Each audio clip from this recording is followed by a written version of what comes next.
In this tutorial here, I'm going to look at playing with the gradient mapping, gradient mesh tool. There's a few different terms we're going to understand with this, but really it's just playing around with a few colors inside of one object and then kind of playing around with it. I'm going to do a little further here. I'm going to show you a few different things, but let's get started with just a simplicity here. So what I want to do first, I'm going to create these two things, but it can go a little further than that. Then I'm also going to use some gradient mesh to do something realistic if that will help you out as well.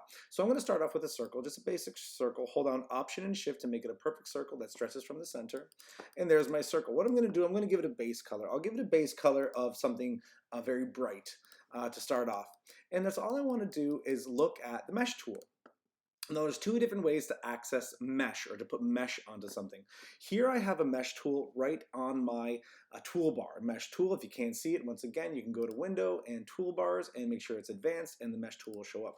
If I click on the mesh tool, what I'm able to do, around the edge of that mesh tool, on that path, I could click and a line will show up. And notice it doesn't just go straight down, it actually curves. It does something topographic. It kind of is going to make a sphere for me. I could click another and it does another. I click another and another, and it's making more lines for me that will eventually come a mesh, because now now it's a circle obviously, but these are vertical lines, and I click on the sides of that, more along the sides, I'm going to get more horizontal lines, and there is a mesh that I can make there as well. Okay, see, when I get there, it kind of went up here, not over here. So there's a bit of an issue when I'm working with a circle. Not a problem. I'm going to undo all those, and what I want to do now, I'm going to do the second method, which instead of using the mesh tool, I just go to Object and create gradient mesh. And now what that does for me, and it already kind of gave it that color, which I don't want, I could actually just add flat. That's what I wanted.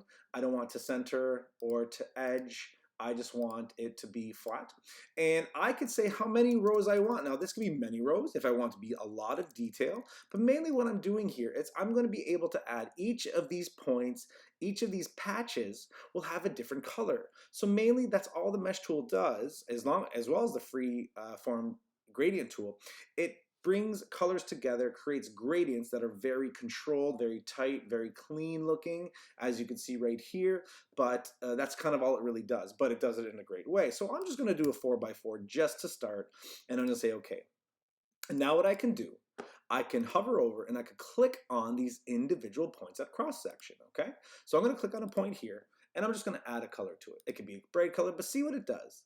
It controls itself inside this point and then hazes out or fades out, blends out to the rest of that blue. Now I could control that amount of gradient by kind of moving it around if I want to move it. See how it's going to move this way if I want to move it that way. I could play with it that way as well. I'm just going to bring it back. Now I can click on another one and I can change its color, and I can click on another and change its color. Now there's a few different ways obviously to select anchor points we're aware of. I can choose one, hold down Shift, select another, select another. Now I have 3 selected. Now if you're not loving the color of your layer, it's green, so that's why it's showing up green, and I chose a blue where the values are very similar.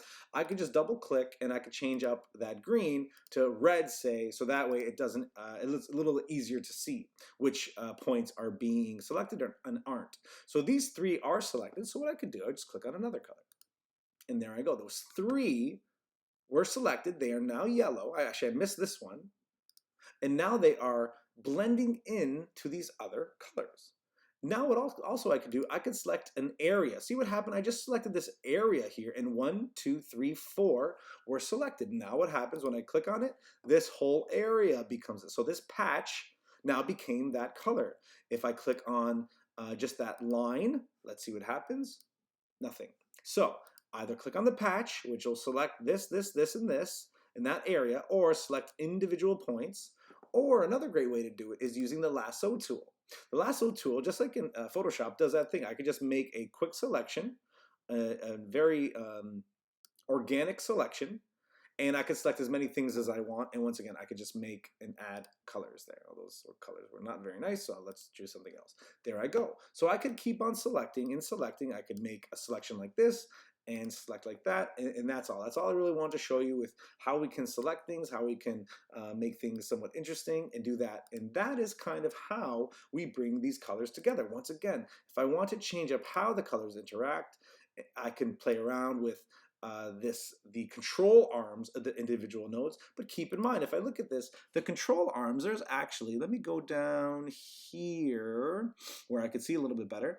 I have a control arm here, and I have a control arm here. There's actually two sets of control arms, or arms that I can control and move something around. So I have a lot of control over the gradient. But watch what happens when I cross a line over, one line over another. You get that hard line, and if I go further, it might really disrupt the mesh, disrupt the gradient.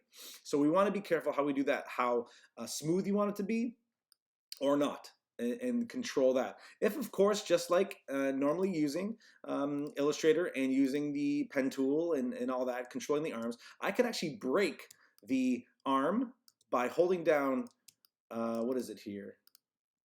Holding down, I always thought it was Command, but it's not letting me do it. Okay, that's fantastic.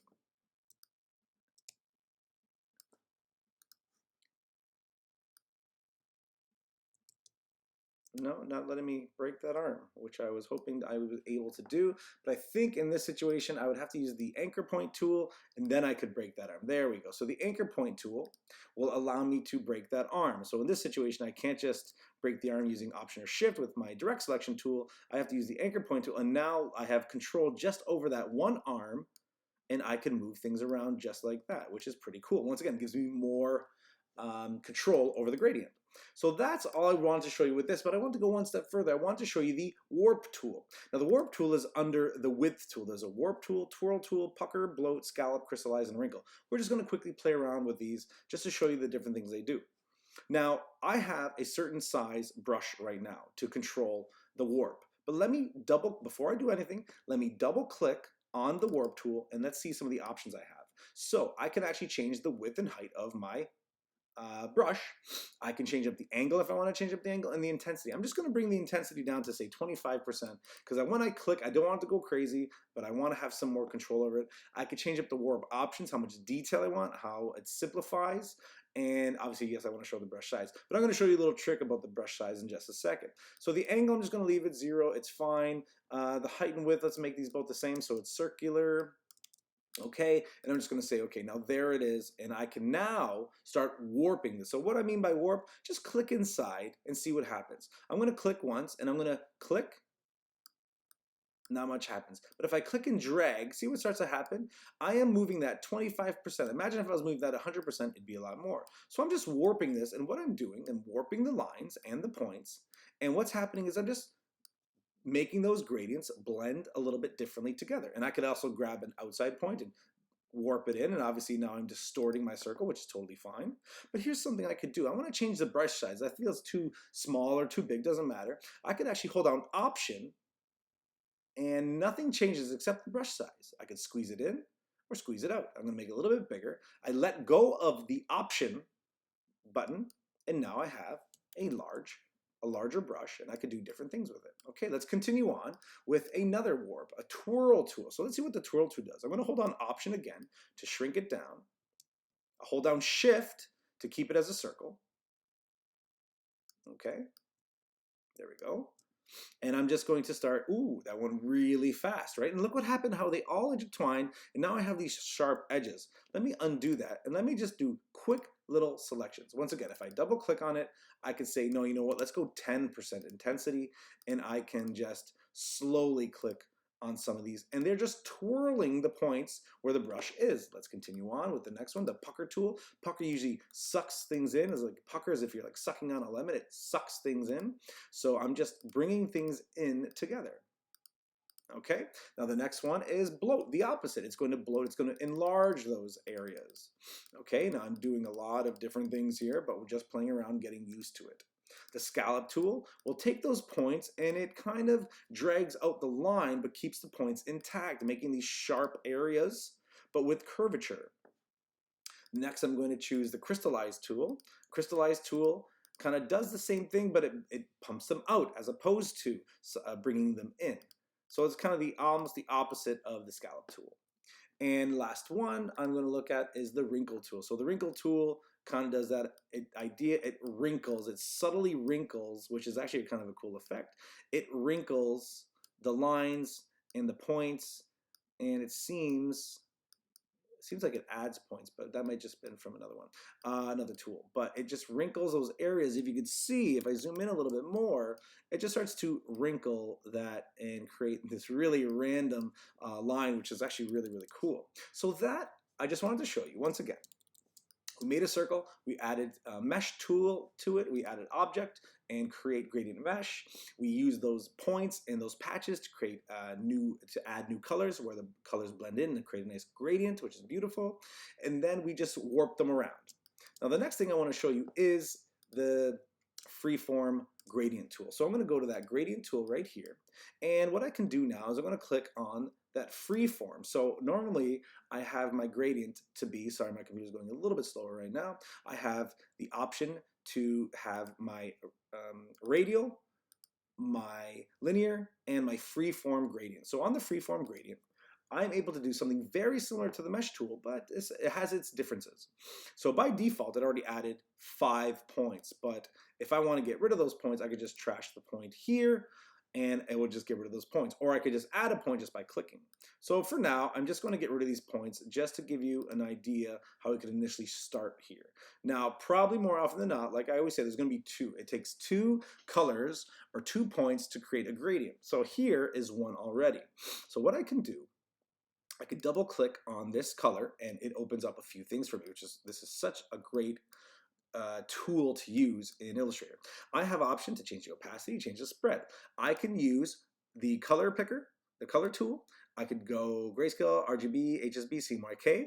I can use my swatch panel, or I could use the eyedropper tool and just pick a color from anywhere, which is fantastic. So now what I can do, I'm going to click on this other tool, or this other point, and change it too. I'm going to change it. I'm going to go to my swatch, but actually, no, I'm going to go here. It's my CMYK. I'm going to click a color down here, and let's go that green there. Say okay. So now I have these 2 points, and I could also change the spread of that point. So right here, the spread, I can actually click on a point, click on this little dot down here now, and make it a little bit bigger if I want to make it bigger. I can also move the point around and see how close I get and what kind of gradient I can make just by moving this around. So once again, I can click on the spread, change the spread. I can make it more if I want to make it more. There's my button I've picked. And I can change the spread to a lot or less, 100% or less than that, okay? A 0% or 100%, as you can see right there, oh, 87%. So I can move that around. Then I'm going to click another point, and this time I'm going to change the color to anything I want. And once again, it just changes it that way. Now there's another way you could do it too with lines as opposed to just points. With lines, you can start creating that line and creating that line further and further. I can actually create this line gradient, and I'm going to change it now to, where are you? Yeah. And I could change the color of these points to, once again, whatever I want. Oh, it created a perfect little circle there. I'm going, not a perfect circle, but it created an enclosed shape. That's pretty interesting. So there's a lot you could do with the Freeform Gradient tool. Very interesting, a lot of fun that you have over the Gradient tool, which gives you a lot of control over gradients and inside a single object. So a lot of control there, which is great.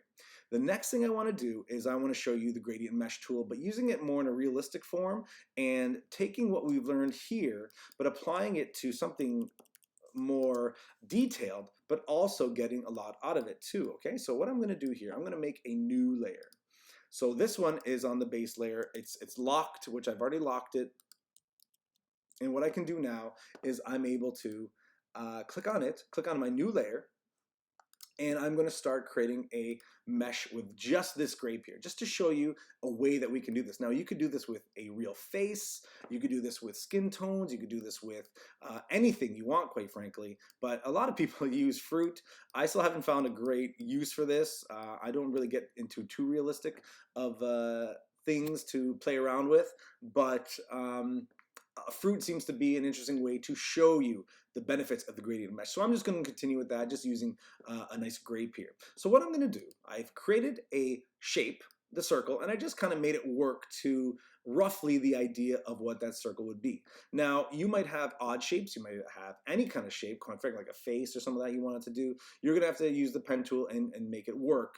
But the idea is to create that gradient mesh. So I'm gonna do that right now. Object, create gradient mesh, and there it is. Now I'm gonna get a little bit more detailed here and just give it maybe 6 and 6, okay?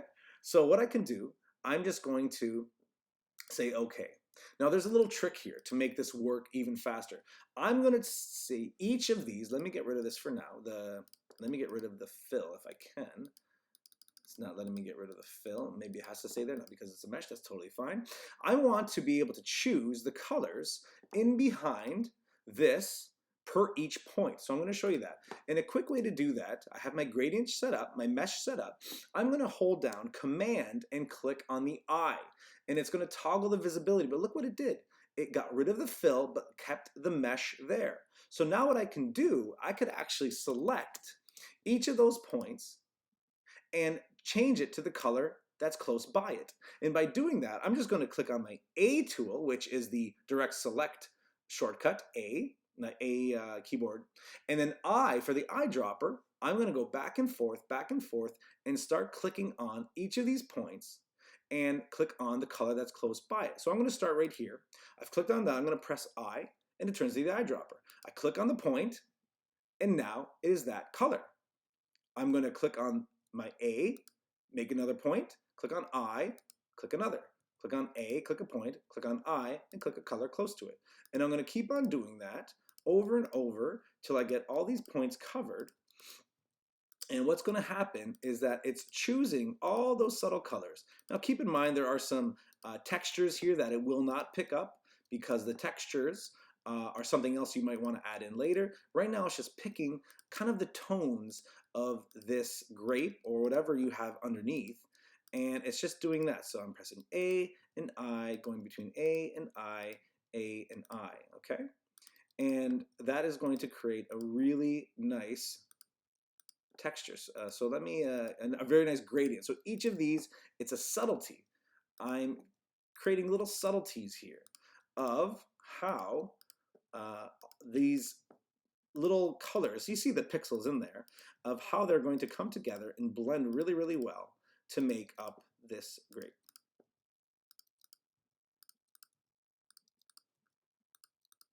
The more lines you have, the more mesh you have going on, the more you will be able to see, the more detailed it will be. And let me see how far I've gone. So I'm going to press Command again on the eye and bring it back. So now I think I've missed a few spots. So I'm going to kind of go back here, seems here there's an issue, and here, and try to clean those up.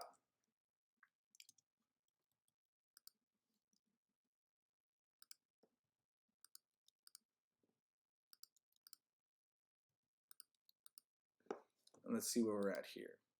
Okay, maybe 1, 2 more.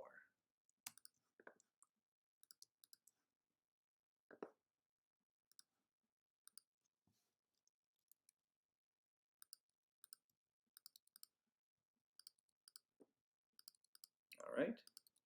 Let's just see how that goes. And this is just to give you a rough idea. Anyways, I still missed that spot. I seem to be having issues there. Either way, you get the idea. If I move this now, I get a nice vector look at what this is. Now, once again, realistically, there's a lighter light there. There's lots of textures going on that I haven't picked up. But all in all, this is what we can get done if we have a finely tuned mesh over top of our whatever object you have, and then you're able to play around with that. So that's how the mesh tool works. So hopefully you work that one out there as well for yourself, playing around the warp tool, the freeform gradient, and a gradient mesh.